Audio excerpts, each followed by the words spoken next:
Student hope that you are well. আশা করি সবাই ভালো আছো। আজকে তোমাদেরকে টেন্স অনুযায়ী কীভাবে ইংরেজি শিখতে হয় সেই বিষয়ে আমরা নতুন কিছু টিপস দেব। এখানে দেখো বোর্ডে লেখা আছে we speak according to tense. আমরা কথা বলবো টেন্স অনুযায়ী, অর্থাৎ টেন্স অনুযায়ী কীভাবে আমরা স্পিকিং করতে পারি। টেন্সের মোট গ্রুপ হচ্ছে 12টির মধ্যে অ্যাট ফার্স্ট হচ্ছে present indefinite tense. Present indefinite টেন্সের এখানে আমরা নাম লিখেছি প্রেজেন্ট ইনডিফিনিট টেন্স। বাংলা লেখা আছে গঠনটা কীভাবে আমরা একটু ডিটেলস লিখছি। প্রথমে সাবজেক্ট প্লাস সাহায্যকারী ভার্ব নেই, অর্থাৎ প্রেজেন্ট ইনডিফিনিট টেন্সে সাহায্যকারী ভার্ব হয় না।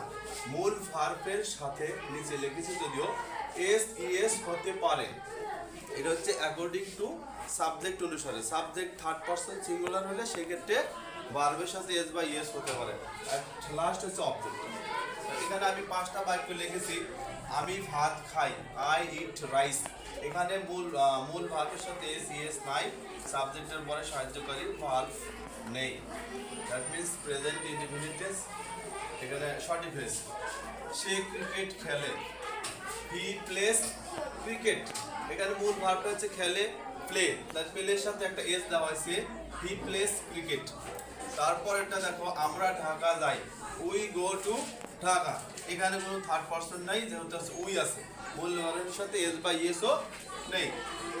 4 নাম্বার বাক্য তুমি মাছ ধরো, ইউ ক্যাচ এ ফিশ। এখানে মাছ ধরা, এখানে ইউ সেকেন্ড পারসন, এখানে থার্ড পারসন উল্লেখ নেই, সুতরাং ক্যাচ শুধু ক্যাচ আছে। এটা